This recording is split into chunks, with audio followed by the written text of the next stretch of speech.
My name is Victoria Hale, and for the last 12 years, I've been the CEO of Northbridge Holdings, one of the largest real estate companies in Chicago. People often imagine that executives spend their lives surrounded by assistants, bodyguards, and luxury. The truth is much less exciting. Every morning at exactly 7:15, I left my apartment with a cup of black coffee, stepped into the same dark blue Bentley, answered emails during the drive, and arrived at headquarters before anyone else. Routine kept my life simple. At least it did until my longtime driver retired. His name was Samuel Brooks. A quiet man who had worked beside me for nearly a decade. He never asked for favors, never arrived late, never once broke my trust. When his health forced him into retirement, he came to my office looking embarrassed.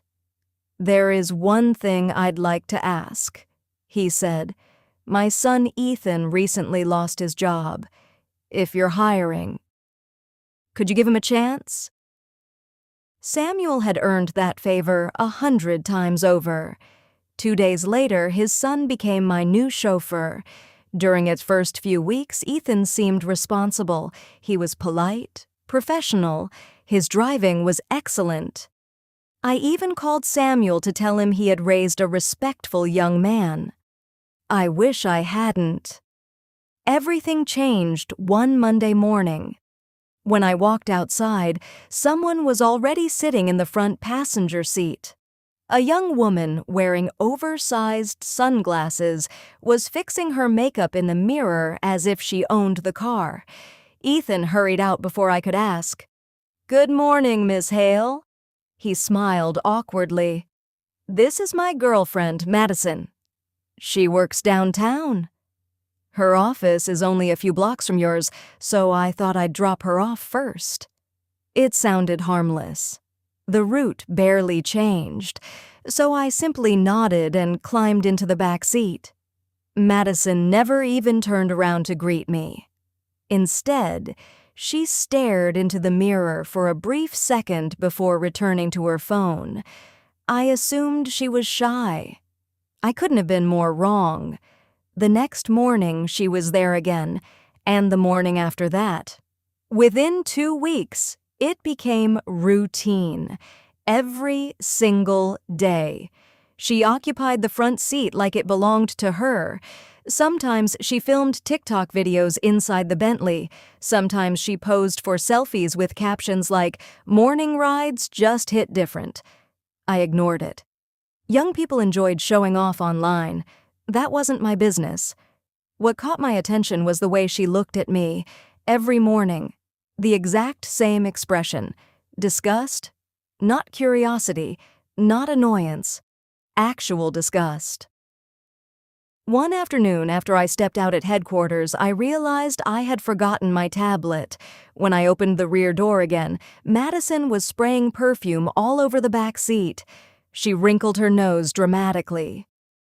"Ethan," she complained loudly, "I swear this woman always smells like cheap coffee." I froze. Cheap coffee? The only thing I had been holding was the same black coffee I drank every morning. Ethan noticed me standing there and immediately grabbed the bottle from her hand. "She's joking," he laughed nervously. Madison rolled her eyes. I wasn't. I pretended not to hear. I had billion-dollar contracts waiting upstairs. Arguing with a stranger over perfume felt beneath me. Still, something about the situation didn't sit right. The strange looks, the whispered conversations, the perfume, the feeling that somehow I was the unwanted passenger in my own car, and I had no idea why. The following Monday started like every other morning.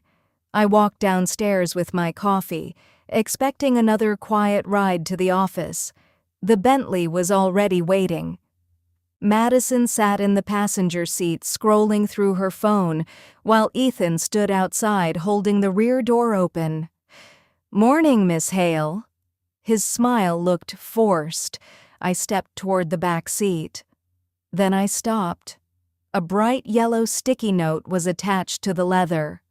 "Freeloaders are not welcome in this car." For a few seconds, I simply stared at it. I slowly peeled the note off the seat and looked at Ethan. "What exactly is this?" Before he could answer, Madison turned around with a smug smile. "So, you can read?" She crossed her arms. "Good. Maybe now you'll finally understand." I blinked. "I'm sorry?" She laughed. "You've been riding in my boyfriend's car every single day. Do you have any idea how embarrassing that is? If you can't afford your own transportation, maybe stay home." I honestly thought she was joking. Then I realized she wasn't. She genuinely believed every word. I looked toward Ethan. He refused to meet my eyes. Instead, he quietly walked closer and lowered his voice. "Miss Hale, I'm really sorry. Madison doesn't know I work as a chauffeur." I stared at him. "You told her that this is your Bentley?" He nodded. "She gets jealous really easily." I didn't know how to explain why I spend every morning driving another woman around. "So, I may have told her I own a company." For several seconds, neither of us spoke. I had negotiated billion-dollar acquisitions, survived hostile takeovers, outsmarted competitors twice my age, yet somehow, my own employee had convinced his girlfriend that I was freeloading in my own Bentley. Madison interrupted again. "Ethan, stop wasting time. We're already late because of her." Then she looked directly at me. "You know what? You can wait. Take me to work first. She can figure something else out." To my complete disbelief, Ethan actually nodded. "I'm sorry, Miss Hale. I'll drop Madison off first. Then I'll come back." Before I could even react, he closed the rear door, walked around the car, started my Bentley, and drove away, leaving me standing alone on the sidewalk. For almost 10 seconds, I simply watched the car disappear around the corner. Then I took out my phone. I dialed 911. The operator answered immediately. "911, what's your emergency?" I spoke calmly. "My employee has taken my vehicle without permission. I'd like to report it stolen." 25 minutes later, 2 police cruisers pulled up outside my building. One officer approached me. "Ma'am, are you Victoria Hale?" "Yes." He nodded. "We've already alerted nearby patrol units." Just then, a familiar Bentley turned onto the street.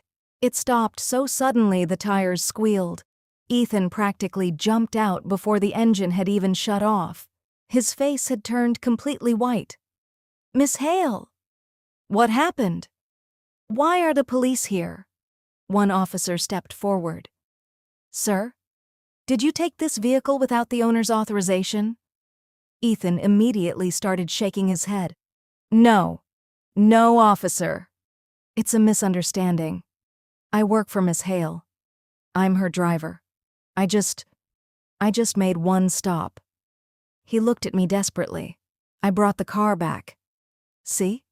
It's right here." The officer turned toward me. "Ma'am, would you like to press charges?" Before I answered, Ethan stepped close enough that only I could hear him.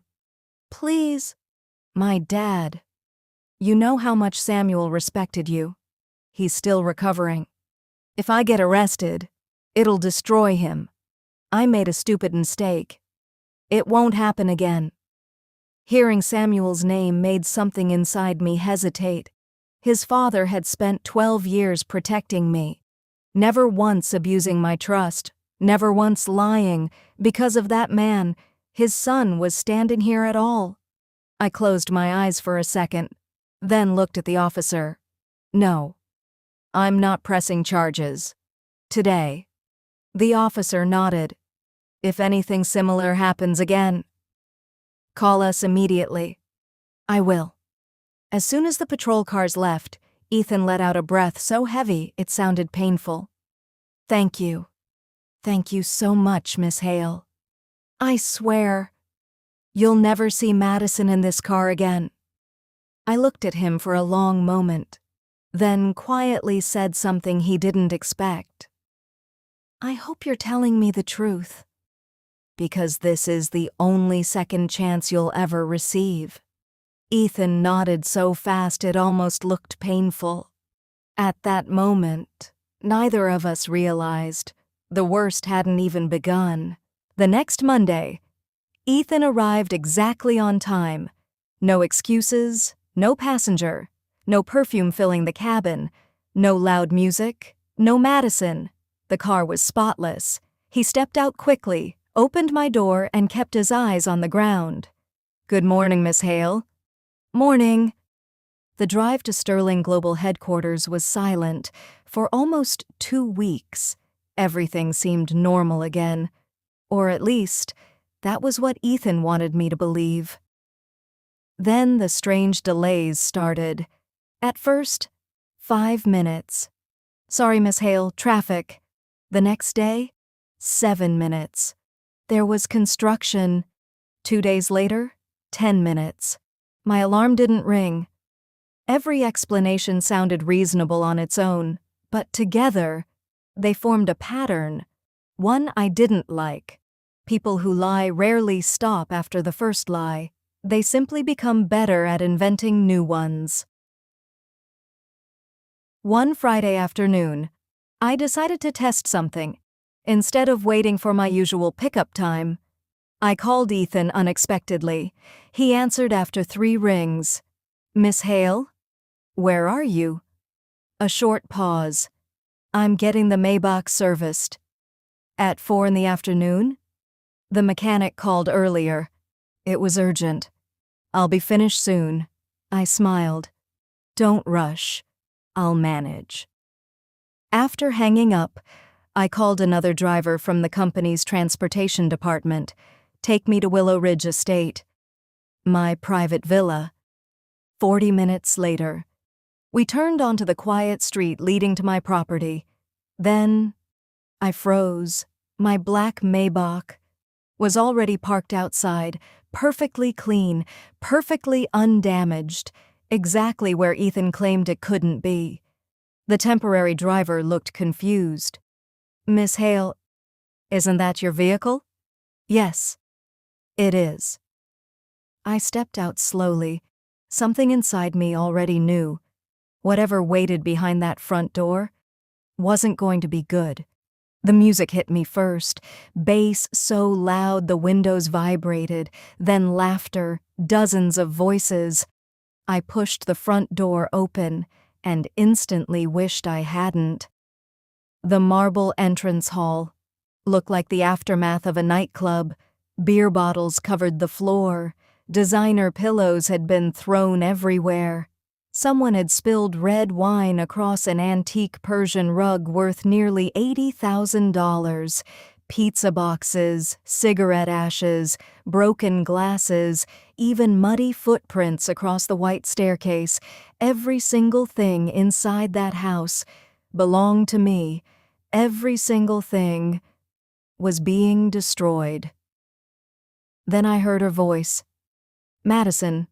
She was sitting comfortably on my custom Italian sofa, surrounded by nearly 15 people, everyone laughing, everyone drinking, everyone acting as though they owned the place. One girl raised her champagne glass. Madison. I still can't believe you're dating the CEO of Sterling Global. You seriously hit the jackpot. Another laughed. And this mansion? It's insane. Madison smiled proudly. It's just one of Ethan's houses. He barely uses it. So I figured, why let it sit empty? The room exploded with laughter.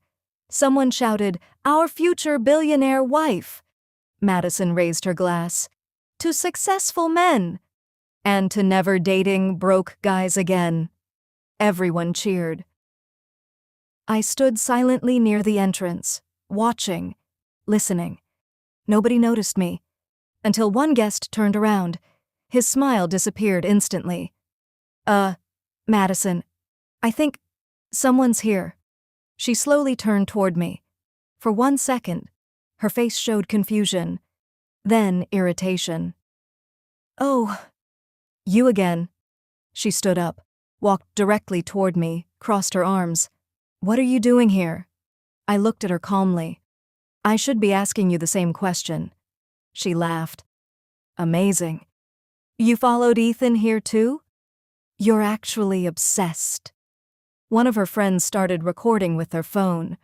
Another whispered, "This is getting interesting."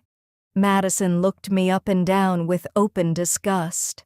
"I told you before, my boyfriend isn't interested in desperate women." "You really have no shame." I glanced around the living room one more time. Every broken object, every stain, every scratch, every ruined piece of furniture. Then I asked one simple question. "Who told you? This house belongs to Ethan?" Madison looked genuinely surprised. "He did. He owns everything. The company, the Maybach, this villa. And honestly," she stepped closer, "you should stop embarrassing yourself. He only gives you rides because you're one of his employees. You keep pretending there's something between you, but trust me, you're not his type." For a moment, I simply stared at her. Everything suddenly made sense. The late pickups, the fake excuses, the missing time every morning. Ethan hadn't stopped seeing Madison at all. He had simply become smarter about hiding it, or at least, he thought he had. I slowly reached into my coat pocket and pulled out my phone. Without taking my eyes off Madison, I dialed one number. "My legal department. I need everyone at Willow Ridge Estate. Immediately. And bring security." The room became completely silent. Nobody moved. Nobody spoke. Madison stared at me as if I had just told the world's worst joke. Then she laughed. "Legal department?" She folded her arms. "You're unbelievable. You really think pretending to be important is going to scare me?" Her friends laughed with her. One of them even clapped sarcastically. "Oh no." She called her imaginary lawyers. Another added, "Maybe she's the president too." The room filled with laughter. I simply slipped my phone back into my pocket. "You have exactly 5 minutes. That's all." 4 minutes later. The sound of engines echoed outside. Not one car, 3. Black SUVs rolled through the front gate. Then another luxury sedan stopped behind them. The music inside the villa suddenly felt very small. The front door opened. 6 security officers entered first. Behind them came 2 attorneys wearing dark suits. Finally, Daniel Brooks, Chief Operating Officer of Sterling Global, the second highest executive in the company. Every employee knew his face. Daniel stopped the moment he saw me. "Miss Hale." He walked directly toward me. "Are you hurt?" "I'll be fine." I looked around the room. Document everything. Every damaged item. Every person present. The attorneys immediately began taking photographs. Security quietly positioned themselves at every exit. The smiles around the room disappeared. Madison looked from me to Daniel, then back again. "No," she whispered. "This isn't possible." One of her friends slowly lowered her phone. Another quietly placed her drink on the table. Nobody was laughing anymore. At that exact moment, the front door opened again. Ethan walked inside carrying a small paper bag. "Madison, I got your favorite." He stopped. The bag slipped from his hands. The pastries rolled across the marble floor. His face lost every bit of color. "Miss Miss Hale, I looked directly at him. Tell them. He didn't answer. Madison grabbed his arm. Ethan, tell them this is your house. Tell them you're the CEO. His lips trembled. Please, she begged. Say something. For several seconds, complete silence. Then Ethan closed his eyes. When he opened them, he looked 20 years older. This, he whispered, isn't my house. Madison blinked. What? The villa belongs to Miss Hale. The Maybach belongs to Miss Hale. Sterling Global is her company. He swallowed hard. I'm only her driver. The room froze. One girl covered her mouth. Another slowly sat down as if her legs had stopped working. Madison stared at Ethan, then at me, then back again. You lied, she whispered. For months. You lied to me? Ethan couldn't even look at her. I took one slow step forward. For 2 weeks. You made excuses.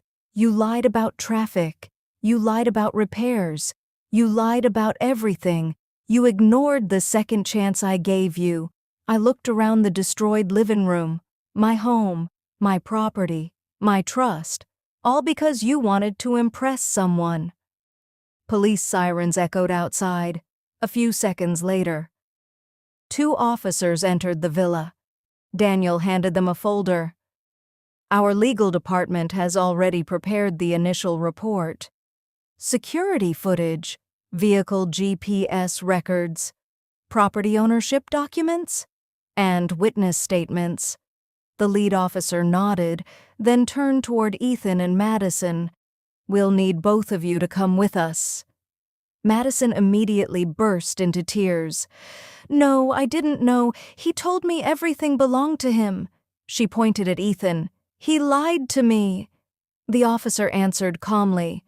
That may be true, but it doesn't explain the vandalism, or the trespassing, or the assault. Her face went completely pale. Ethan tried one last time. Miss Hale, my father? I raised my hand.